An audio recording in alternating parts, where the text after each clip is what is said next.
This is my Middle Ages project. So we are going to be talking about feudalism. So the first part of feudalism are the peasants. The peasants are they work in the fields and they are the lowest class of the feudal system. They help build the lord's manor in exchange for protection when a raid or something comes. Peasants, called serfs, are very low class and are tied to the land, meaning that if their land is sold, then they are property and they would stay there. Serfs had small houses near the manor, like those.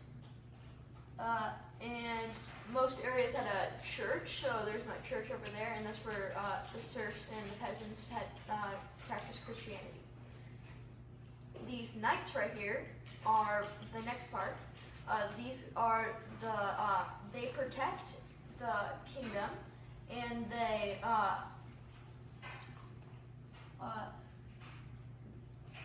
were groups of soldiers that could help protect manors in exchange for land, and the land exchange was called a fief. The knights were a religious group and fought for Christianity, which we'll talk about in a minute. The next part, it'll take a while to get up these stairs, but is the lords. The lords are, one sec, sorry, my castle's very big.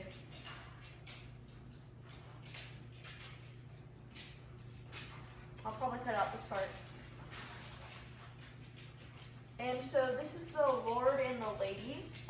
They are the owners of the manor, and they had a large amount of land in the kingdom.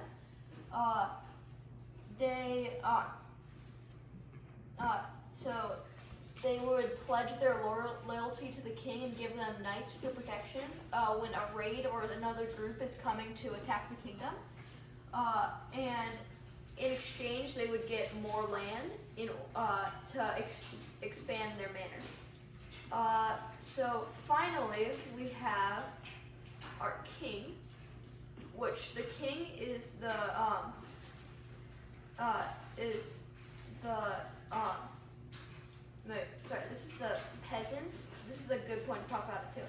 This is the peasants, this is where the serfs and the servants would sleep.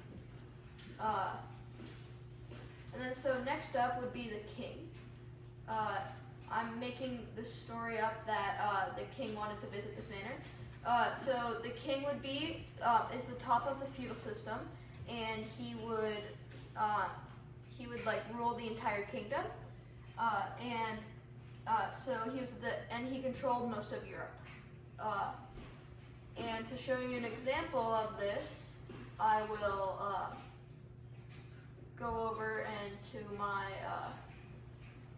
my example. Alright.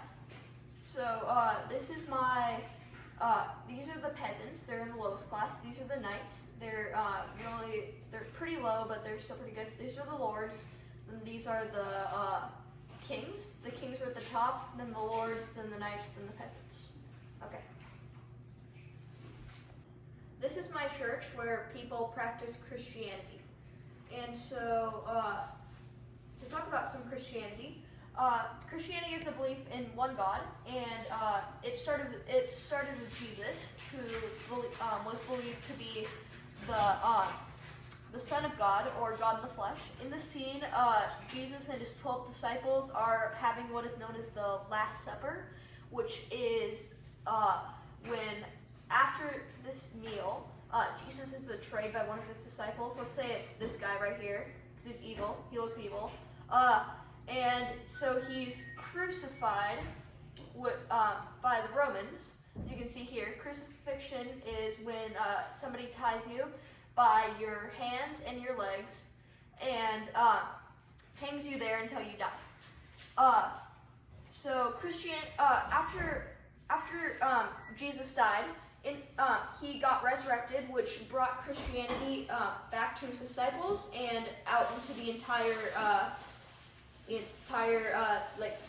kingdom of the entire Europe, and it spread Christianity everywhere. Even today, we still use it in churches.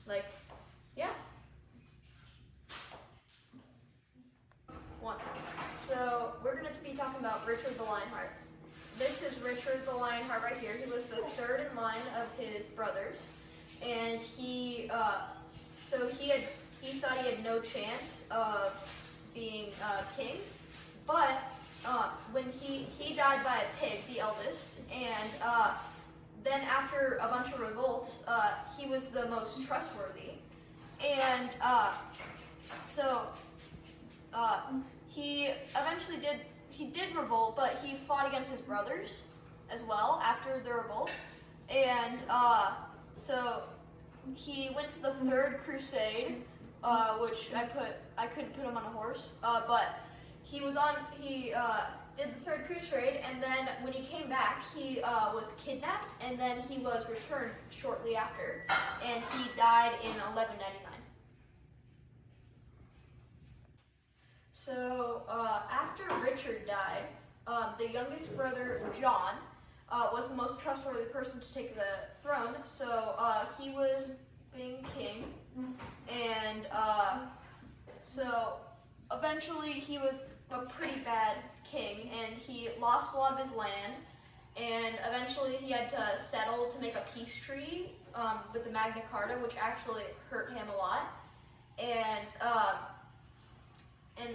he had to make peace between another group, and so eventually he died in 1216, but the Magna Carta inspired many things, like the Declaration of Independence today, but once again, he's dead. And so, it's Richard. The Viking raids, or the Vikings, these I use pillagers.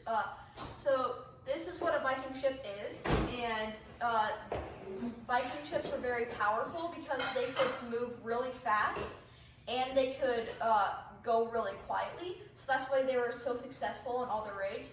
This is a burned down Sir's house from a raid, and so these guys are trying to take over this manor, and